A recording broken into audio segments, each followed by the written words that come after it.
සංසාරක ස්ථාවරවලදී සලකා බලන කාණ්ඩයේ මිල වෙනස් වන විට සිදුවන මූර්තාදායම වෙනස් වීම කෙරෙහි එක්ක පාරිභෝගිකයා දක්වන ප්‍රතිචාරය කියලා කියන්නේ. එහෙම නැත්නම් කියන්නේ ඉල්ලුම් ප්‍රමාණය සිද්ධ වෙන වෙනස් වීම. ඕක තමයි ආදායම ප්‍රතිපාදනය. මේ මූර්තාදායම මම එකක් කියලා දුන්නා. ආයෙ කොට මතක් කරගන්න. ආදායම කොටස් දෙකක් තියෙනවා. මුදල් ආදායම සහ බදු. අනිත් එක මූර්ත ආදායම. මුදල් ආදායමයි මත මූර්ත ආදායම. දැන් බලන්න මුදල් ආදායම කියන්නේ මොකක්ද? මම ක්ලාස් කරලා හරි මාසෙකට රුපියල් 10000ක් ගන්නවා. හරි අපිට ටියුෂන් පන්තියක් විතර කරලා මාසෙකට රුපියල් 10000ක් ගන්නවා. එහෙනම් මේ 10000 තමයි මගේ මොන ආදායමද? මුදල් ආදායම. මේ 10000 තමයි මගේ මොන ආදායමද? මුදල් ආදායම. මේ 10000ෙන් ගන්න පුළුවන් භාණ්ඩ හා සේවා ප්‍රමාණයට තමයි මොකක් කියලා කියන්නේ? මූර්ත ආදායම කියලා කියන්නේ. දැන් උදාහරණයක් විදිහට මේ රුපියල් 10000කට මම පාන් ගන්නවා කියලා හිතන්න. පාන් ගෙඩියක් රුපියල් 100යි. එහෙනම් 10000කට මම පාන් ගෙඩි කීයක් ගන්න පුළුවන්ද? පාන් ගෙඩි 100ක් ගන්න. එහෙනම් ඔය 100 තමයි මොන ආදායම? මූර්ත ආදායම. තේරුණාද කියන්නේ? මිලදී ගන්න පාන් ගෙඩි ප්‍රමාණය. දැන් සාමාන්‍යයෙන් මෙහෙමයි. අපි එක පාන් ගෙඩියක් භාණ්ඩයක් නෙවෙයි ගන්නෙ. භාණ්ඩ ගොඩක් ගන්නවා. ඒ නිසා ඔය මූර්ත ආදායම මේක ගන්නදී මුදල් ආදායම නිර්දර්ශක වලින් බෙදලා CA වැඩි කරලා එකක් තියෙනවා. ඒක දැන් ඔයාලට අවශ්‍ය නෑ. ඔයගොල්ලන්ගේ ජාති විමුක්තිය වගේ පාඩම් වලදී පොඩ්ඩක් උගන්වනවා. පැහැදිලි. දැන් මතක තියාගන්න මූර්ත ආදායම කියන්නේ මුදල් ආදායමෙන් ගන්න පුළුවන් මොන ප්‍රමාණයද? භාණ්ඩ හා සේවා ප්‍රමාණය. ඒකට මම කියපුවා මේ ආයෙ මතක් කරගන්න. හරිද? එතකොට මේ තමයි ආදායම ප්‍රතිපාදනය. හැබැයි ආදායම ප්‍රතිපාදනයේ ප්‍රශ්නේ තමයි ආදායම ප්‍රතිපාදනය ඉල්ලුම් නීතියට අනුකූලව පැතිරෙනවා. ඉල්ලුම් නීතිය කොහොමද? පාඩේකවත් පැතිරෙනවා. හරි. දැන් මේ බලන්න. ආදේශන ප්‍රතිපාදනය එහෙම නේද? ආදේශන ප්‍රතිපාදනයේ සෑම විටම මොකේද? ඉල්ලුම් නීතියට අනුකූලයි. හැබැයි ආදායම් ප්‍රතිපාදනය ඉල්ලුම් නීතියට අනුකූල වෙන්නත් පුළුවන්. ඉල්ලුම් නීතියට මොනවද? පටහැනි වෙන්නත් පුළුවන්. ඉල්ලුම් නීතියට අනුකූල වෙන්නත් පුළුවන් මොනවද? ඉල්ලුම් නීතියට පටහැනි වෙන්නත් පුළුවන්. ඉල්ලුම් නීතියට අනුකූල වෙන්නේ සාමාන්‍ය භාණ්ඩ සම්බන්ධයෙන් විතරයි. ආදායම් ප්‍රතිපාදනයේ ඉල්ලුම් නීතියට අනුකූල වෙන්නේ මොන භාණ්ඩ සම්බන්ධයෙන් විතරද කියන්නේ? සාමාන්‍ය භාණ්ඩ සම්බන්ධයෙන් විතරයි. ඉල්ලුම් නීතියට පටහැනි වෙනවා බාල සහ ගිෆන්. දැන් උදා මේ ඉල්ලුම් නීතියට අනුකූලයි කියන්නේ මිලයි ඉල්ලුම් ප්‍රමාණය අතර මොන සම්බන්ධයක්ද? කියන්නේ ප්‍රතිලෝම සම්බන්ධයක් තියෙනවා කියන්නේ. ඉල්ලුම් නීතියට පටහැනි කියන්නේ මිලයි ඉල්ලුම් ප්‍රමාණය අතර මොන සම්බන්ධයක්ද? අනුලෝම සම්බන්ධයක් තියෙනවා කියන්නේ. හරි. මේ බලන්න මම පොඩ්ඩක් පැහැදිලි කරන්නම්. සාමාන්‍ය භාණ්ඩයක් අපි හිතමු සංදීපවා ඉස්කෝලේ යනවා රුපියල් 100ක් අරගෙන. මේ රුපියල් 100 තමයි ඔයාගේ මුදල් ආදායම. හරි. මේ රුපියල් 100 තමයි ඔයාගේ මොන ආදායමද? මුදල් ආදායම. එතකොට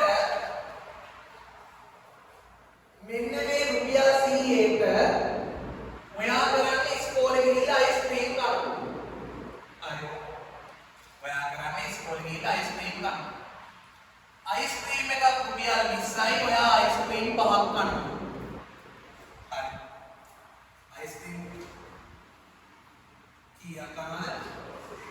5ක් කනවා.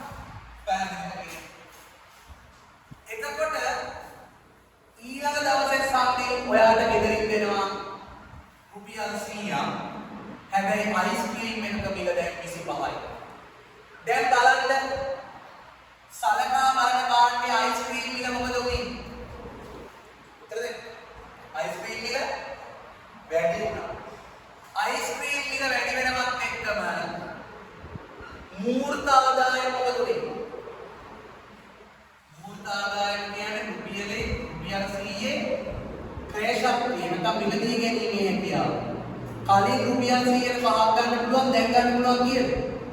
4යි. මූර්ත ආදායම දුන්නේ අඩු වුණා. මූර්ත ආදායම නාමනාද? අඩු වුණා. අවදානෙන් ඉන්න. මේ බලලා ඉවරයි. අවදාන දෙක වෙනවා මේ විදිහට ඉස්සරහට. අවදානෙන් මූර්ත ආදායම අඩු වෙනවා. ඒ අඩු වෙනවත් එක්කම ඉල්ලුම් ප්‍රමාණයක් මොකද උනේ අයිස්ක්‍රීම් 4 දක්වා අඩු වුණා. අයිස්ක්‍රීම් 4 දක්වා. දැන් බලන්න ඊළඟ දවසේ අයිස්ක්‍රීම් එක රුපියල් 10ක් වෙලා. සලකා ගන්න බාණ්ඩේ මිල මොකද උනේ? අඩු වුණා. මූර්ත ආදායම වැඩි වුණා. අයිස්ක්‍රීම් ගන්න ප්‍රමාණය මොකද උනේ? දැන් අයිස්ක්‍රීම් 10ක් ගන්නවා. ඒ 10ක් ගන්න පුළුවන් 100. ඉල්ලුම් ප්‍රමාණය වැඩි වුණා. මිලයි ප්‍රමාණය අතර මොන සම්බන්ධයක්ද වෙන්නේ? ප්‍රතිලෝම සම්බන්ධය. කොහොමද එන්නේ ආයතන? අයිස්ක්‍රීම් මිල වැඩි වුණා 20 ඉඳලා 25ට. ඉල්ලුම් ප්‍රමාණය 5 ඉඳන් 4ට මොකද වෙන්නේ? අඩු වුණා. මේ මිල වැඩි වෙලා ප්‍රමාණය අඩු වෙනවා. ඊළඟට අයිස්ක්‍රීම් මිල ආපහු අඩු වුණා. ඉල්ලුම් ප්‍රමාණය ආපහු 10 දක්වා වැඩි වුණා. මිල අඩු වෙද්දී ප්‍රමාණය මොනවා වෙලාද? වැඩි. එතකොට හරි. මිලයි ප්‍රමාණයයි අතර වෙන මොන සම්බන්ධයක්ද කියන්නේ? ප්‍රතිලෝම සම්බන්ධය. පැහැදිලිද කියන්නේ? ප්‍රතිලෝම සම්බන්ධය. එතකොට හැබැයි මෙන්න මේ විදිහට හැසිරෙන්නේ මොන බාහන සම්බන්ධයෙන් විතරද? සාමාන්‍ය බාහන සම්බන්ධයෙන් විතරයි. given බාහනවල ඊට වඩා කතාව වෙනස්. given බාහනවල ඊට වඩා කතාව වෙනස්. කොහොමද වෙනස් වෙනවා කියලා කියන්නේ? given කියන්නේ given සහ බාල දෙකම. ඒ කියන්නේ මේක බාල විතරක් කතා කරාම ඇති. එයි කියන්නේ සෑම given බාහනයක් මොන බාහනයක් නිසාද? බාල බාහන. හරි අපි මෙහෙම හිතමු.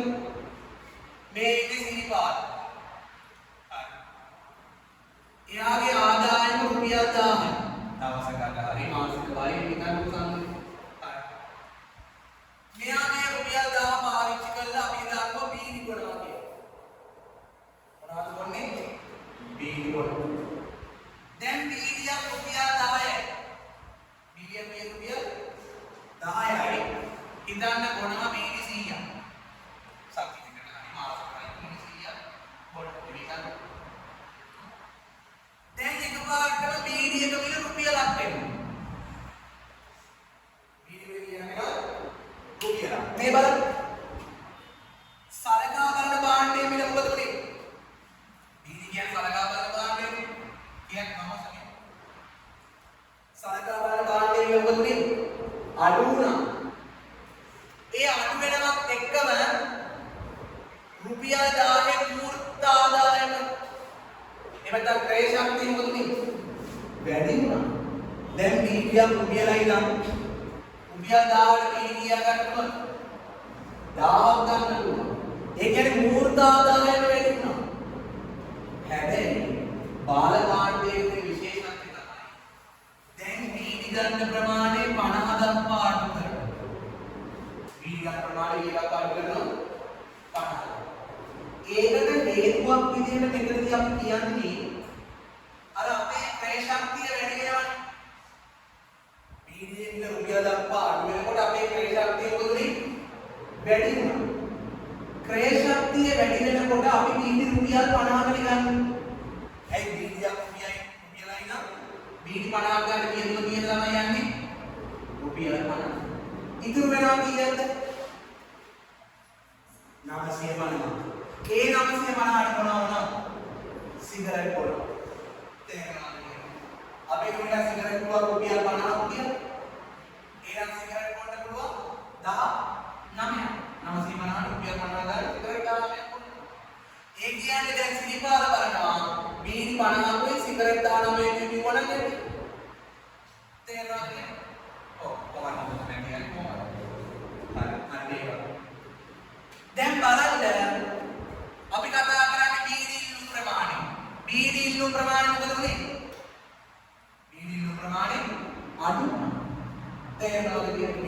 ප්‍රමාණය අඩු වුණා. බලන්න මේ පුතේ මිලක් අඩු වෙලා ඉල්ලුම් ප්‍රමාණය අඩු වෙලා දෙකම එකක් පැත්තට නේද? මොන සම්බන්ධයද තියෙන්නේ? කියන්නේ අනුලෝම සම්බන්ධය. තේරුණාද? අනුලෝම සම්බන්ධය. ඊළඟට ආය වීර්යයක් රුපියල් 15ක් වෙනවා. දැන් වීර්ය 50ක් ගත්තොත් කොච්චර වීර්යයක් වෙනවද? එකක් 15යි නම් 800යි. 850යි. ඉතුරු වෙන්නේ කීයද? 250යි. දැන් සිරිපාද බලනවා වීර්ය 50යි. සිගරට් එක රුපියල් 50යි. සිගරට් ගන්න එකේ 50යි. මදි කියලා එයා හිතනවා. ඒ කියන්නේ එයා හිතනවා දැන් වීර්ය 50ක් ගත්තොත් 850ක් යනවනේ. ඉතුරු වෙන 250ට ගන්න වෙන්නේ සිගරට් ගත්තොත් සිගරට් 5යි. මදි. එයාට මදි. එහෙනම් ඒ නිසා මොකද කරන්නේ? එයා අර 250ක් දානවා මොනවා ගන්නවද? බීඩි ගන්නව දානවා. පැහැදිලිද කියන්නේ බීඩි ගන්නව දානවා. එහෙම දානකොට හරි එහෙම දානකොට දැන් බීඩි අපි හිතමු 65ක් විතර ගන්නවා. බීඩි අපිට ගන්නවද? 65. තේරුණාද කියන්නේ? දැන් මට කියන්න බීඩි වල මිල මොකද උනේ? මිල වැඩි වුණා. ඒ වැඩි වෙනවත් එක්කම රුපියල් 10 ක්‍රය ශක්තිය අඩු වුණා. බීඩි ගන්න උලද 65ක් විතර 15 ගන්න. හරි පොඩි ගානක් කරන්නේ. එතකොට හැබැයි ඉල්ලුම් ප්‍රමාණය මොකද වෙන්නේ? වැඩි වුණා. මේ 50 ඊට 65 ඉල්ලුම් ප්‍රමාණය වැඩි. තේරෙනවද? බලන්න මේ මිලක් වැඩි වෙලා ඉල්ලුම් ප්‍රමාණයක් වැඩි වෙලා. එහෙනම් මිලයි ප්‍රමාණය අතර මොන සම්බන්ධ වෙන්නද නැද්ද? ප්‍රතිලෝම සම්බන්ධය වෙන්නන්නේ. ඕක තමයි කතාව. දැන් බලන්න ආපහු චුට්ටක් හොයලා ඒක ලියන විදිය. දැන් ඔයාගේ ආදේශන ආදායම් ප්‍රතිපාක විස්තර කරලා අහනවා කියන්නේ. එතකොට ඔයා ආදේශන ප්‍රතිපාකේ හරිම සරලයි. අන්සාධක ස්ථාවර තිබෙදී සලකා බලන භාණ්ඩයේ මිල වෙනස් වෙනකොට සිදුවන සාපේක්ෂ මිල වෙනස් වීමට ඉල්ලුම් ප්‍රමාණය ඇති වෙන වෙනස් වීම. ඒක ඕනනම් අපිට කියන්න පුළුවන් මිල වැඩි වීමක මිල අඩු වීම. දැන් අපි ගත්තොත් සලකා බලන භාණ්ඩයේ මිල වැඩි වුණොත් ඒකේ සාපේක්ෂ මිල සාපේක්ෂ මිල මොනවා වෙනවද? වැඩි වෙනවා. එතකොට ඉල්ලුම් ප්‍රමාණය අඩු වෙනවා. සලකා බලන භාණ්ඩයේ මිල අඩු වුණොත් ඒකේ සාපේක්ෂ මිල අඩු වෙලා ඉල්ලුම් ප්‍රමාණය වැඩි වෙනවා. මෙතනදී වැදගත්ම දේ තමයි හරි. කෙලින්ම භාණ්ඩයේ සාමාන්‍ය වුණත් බාල වුණත් ඉවර වුණත් ආදේශ ප්‍රතිපාකයේ ඉල්ලුම් නීතියට මොකද? ආදාය ප්‍රතිපාකයේ වෙන මොකද? ආදාය ප්‍රතිපාකයේ මොකක්ද වෙන්නේ? ආදාය ප්‍රතිපාකයේ වෙන්නේ අන්සාධක ස්ථාවර එතකොට මොකද වෙනස් වෙන්නේ? මූලික ආදායම වෙනස් වීමට ඉල්ලුම් ප්‍රමාණය ඇති වෙන වෙනස් වීම. මෙතන වැදගත්ම දේ තමයි ආදායම් ප්‍රතිපාකයේ ඉල්ලුම් නීතියට අනුකූලවම ඉල්ලුම් විතර කොහොමද? පාඨහැනියක් ඇතිවෙනවා. ඉල්ලුම් විතර පාඨහැනියක් ඇතිවෙනවා. එතකොට අන්න ඒ නිසා ඉල්ලුම් නීතියට අනුකූල වෙන සාමාන්‍ය භාණ්ඩ. එහෙනම් සාමාන්‍ය භාණ්ඩයේ මිල වැඩි වෙනකොට මූලික ආදායම අඩු වෙනවා. ඉල්ලුම් ප්‍රමාණය අඩු වෙනවා. මිල වැඩි වෙනවා. මූලික ආදායම අඩු වෙනවා. ඉල්ලුම් ප්‍රමාණය අඩු. ඒ මිල මොනවාද වැඩි වෙලා තියෙන්නේ. හැබැයි මිල අඩු වුණොත් මූලික ආදායම වැඩි වෙලා ඉල්ලුම් ප්‍රමාණය මොකද වැඩි වෙනවා. පැහැදිලිද කියන්නේ? එතකොට බාල